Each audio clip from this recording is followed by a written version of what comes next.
Lots of angling folklore comes from here. It's almost the birth of sea fishing from the shore. Distance casting, Les Moncrief and others pioneered beach fishing from this very beach over here. Now in those days they used to catch a lot of cod. If we catch a cod today, I'd be very surprised.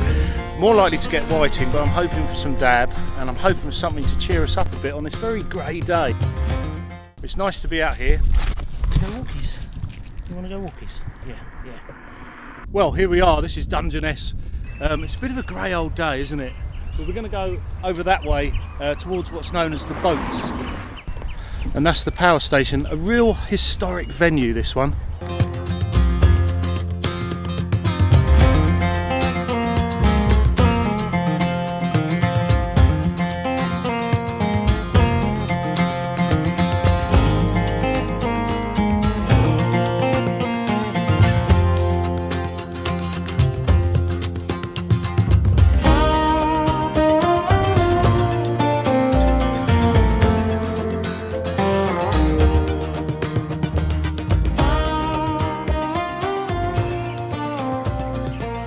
The bird life here is immense, particularly over autumn and winter.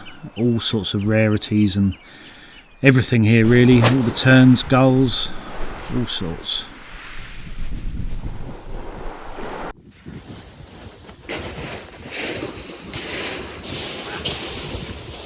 I love this bit. The optimism, isn't it? That first cast optimism.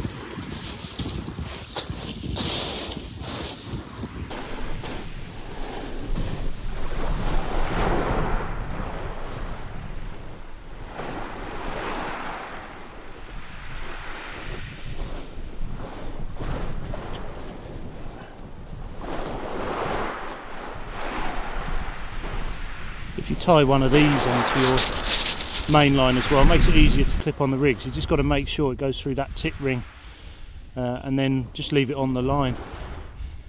Much easier. This is the best brand, this one. Bit of a mixture of baits today really. We've got the queenies, cockles, mussels, we've got shellfish, loads of shellfish here, and actually if you look in the background, the amount of bird life here is immense. There's a few birders around. I'm sure there's some rarities there. It's almost quite distracting. There's loads of cormorants as well here, not so good to see.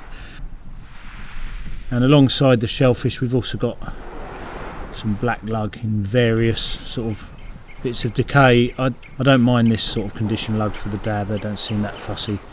I do like to tip it with a bit of shellfish or fish tails, sprat tails, things like that. And the rig's 3-hook cascade rig and a 2-hook cascade rig. We might vary this today. These are size 1 hooks. At the back of my mind I always think we're going to get lots of whiting. We can always change that up a bit.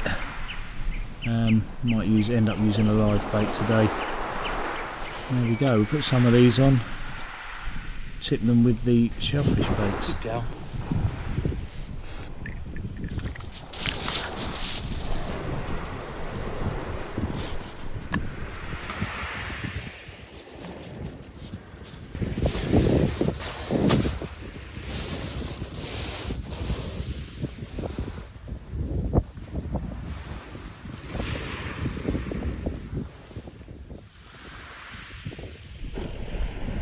Just an overhead thump with this first one, just to get that line out, and you can see here's a big sort of dip, so I'm just going to use that and just show you how these continental rods can really do the work for you.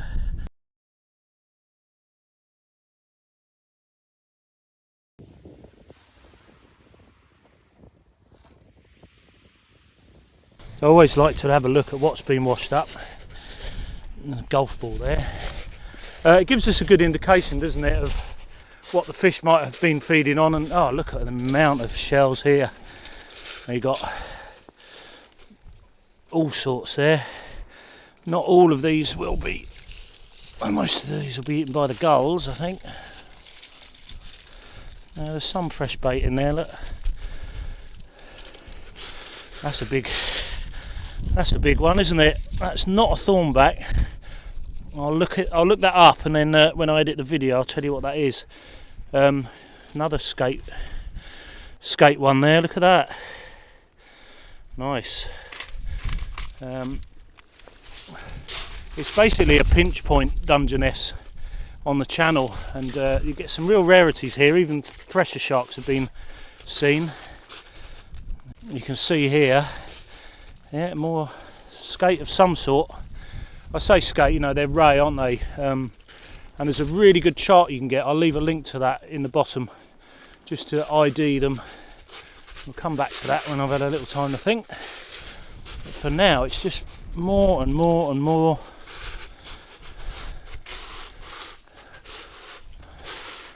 There's those queenie shells.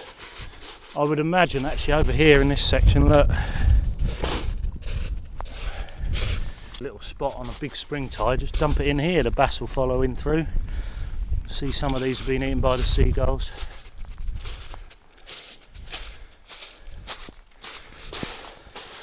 And that's just where we're fishing, but we'll...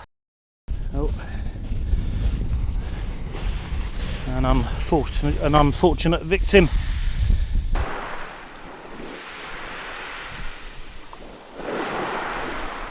Breakaway one. All set up, starting to rain. You can see we're at high tide here.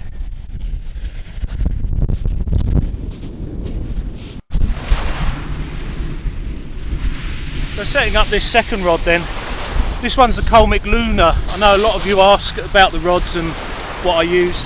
I prefer this Luna. I do prefer this Luna actually to the Serenity here. A little bit easier to cast. Both the rods are suffering a little bit. Some of the fittings and the rod rings and things like that. I do have a rod review coming up of a Penn rod, a new Penn beach rod, 14 foot. Really looking forward to reviewing it, and that should be in the next video. So I'll put a link on here. It might even be out by the time you watch this. So we'll set this up, same thing, Cascade rigs to get started. We might change. You can see the bird life here is amazing. It's just like thousands.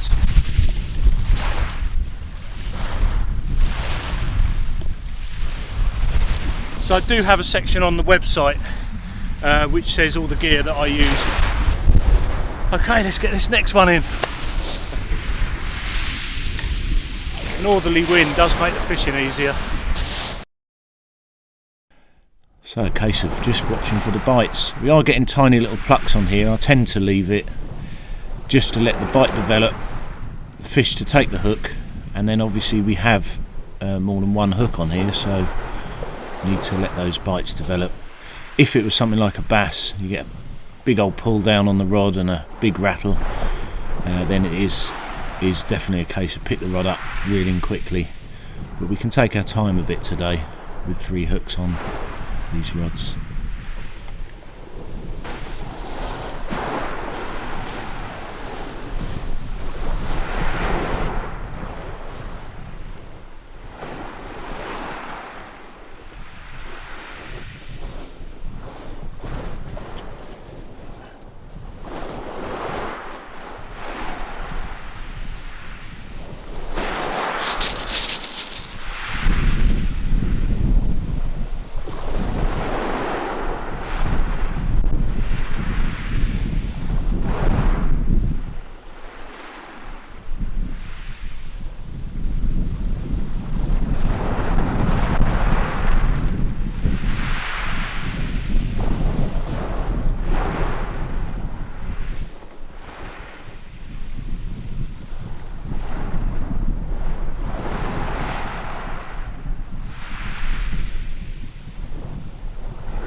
whiting's going to make it though.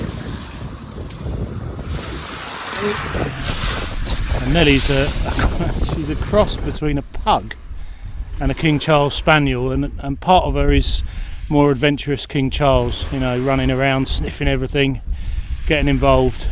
But her pug side is the annoying side. Sometimes you just have to set up a beach umbrella so she can hide from the rain. So not quite a proper dog, but she does accompany me a few times. She's all right. Smelly little thing. Get rid of it. Start plucking away at it. So this is, well, it's called a wind knot. It's bad line lay and bad casting on my behalf, really. But if you do get something like this, normally they'll pull out, especially on the lure fishing. But this is braid that I'm using. I do use Asso braid, and the best bet normally is to try and untangle it bit by bit. Well, it's not working today, so we've just got to tie the two bits of line together. And as I say, I hope a big fish doesn't come along. I do prefer braid for this sort of fishing because it does pick out the little bites. Good direct contact with the fish. There's some argument to say use normal mono. Bit of stretch in the line can protect the baits during the cast.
Pretty little thing.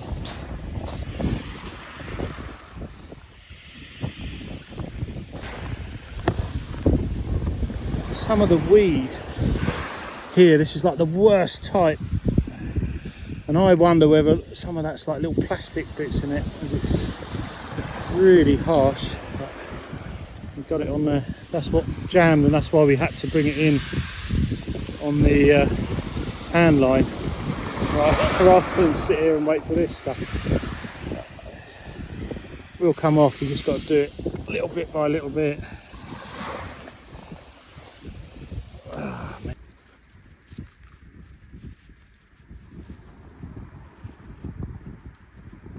Out of the way. Eddie,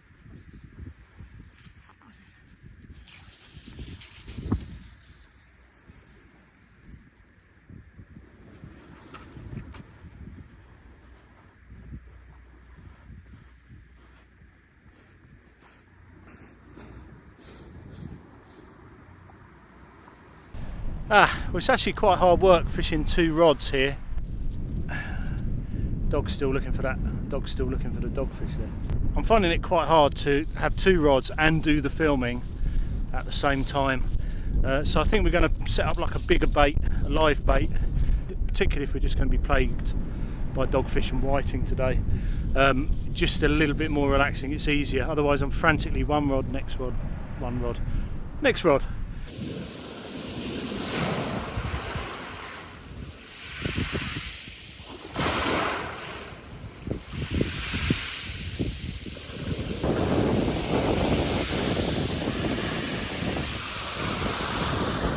looking for a heavier weight on the line. There's no real rattles, is there? But I think there is something taking up the weight of both of those rods.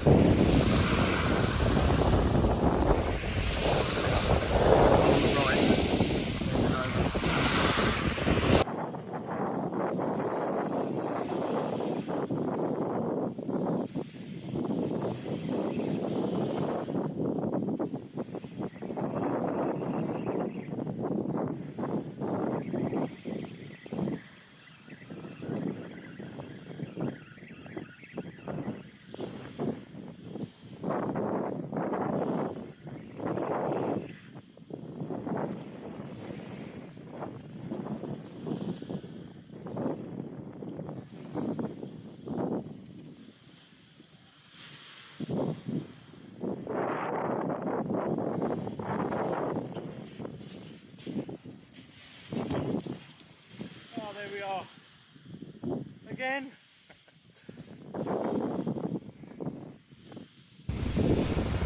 That's the live bait rig ready to go. Use a circle hook today, slightly different weight, nice and simple, using fluorocarbon line, a little bit more invisible. Not had a bass for a while.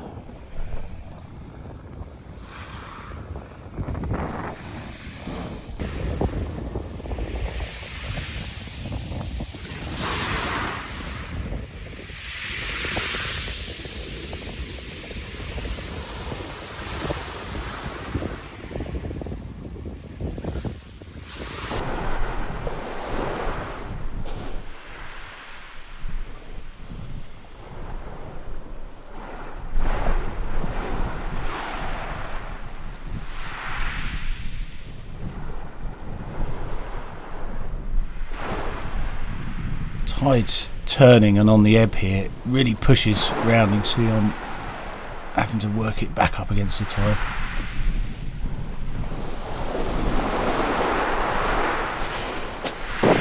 More dogfish, I think.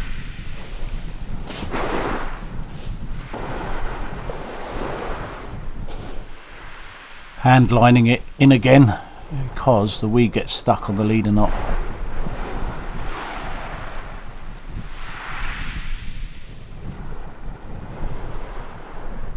Well, all I'm doing here is I'm putting bait on here because I don't have the live bait. So while we wait for some whiting to put on there, I'm just going to put a load of old shellfish on there. It's gaper clam mostly. And you don't need to cast far. Just that, with that tide ebbing, I like a little bit of movement in the water. And this is it, Dungeness. It really is a spooky old venue.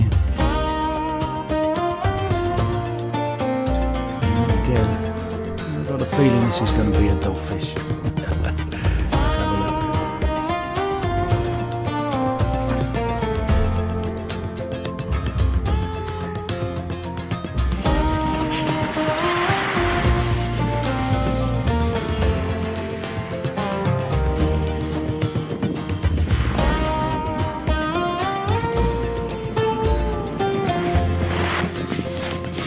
Sometimes you can tell it's well hooked.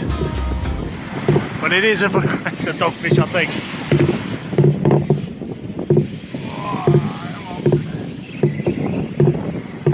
You feel everything with the braid.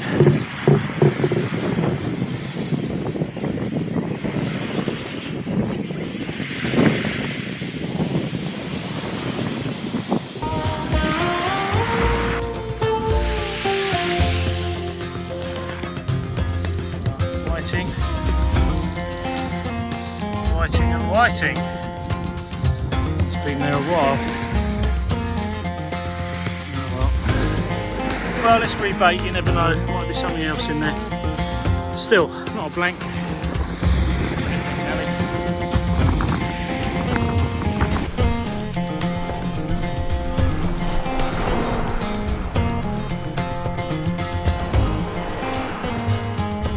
Come to this bit, I've just snapped off with a big bait close in for the bass. That's my casting, not the fish taking it. But a bit of a natural break. I've got a bait ready to go, but we've got a boat coming in. It's a land-based fleet, so they have to move the shingle just to get those boats up. Worth knowing if you're fishing here. Obviously the boats take precedence, reel in your lines and stay out their way.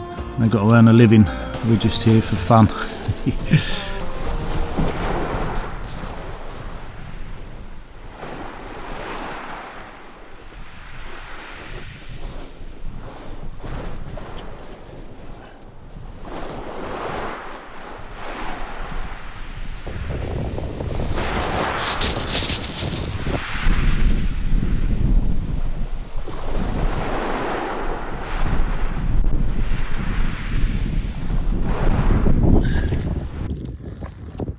Dog's just bought me this.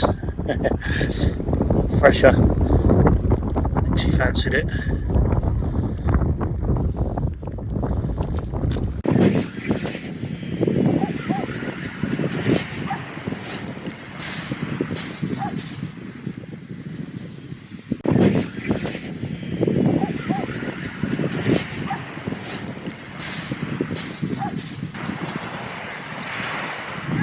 And as you can see, we kept catching these dogfish and whiting.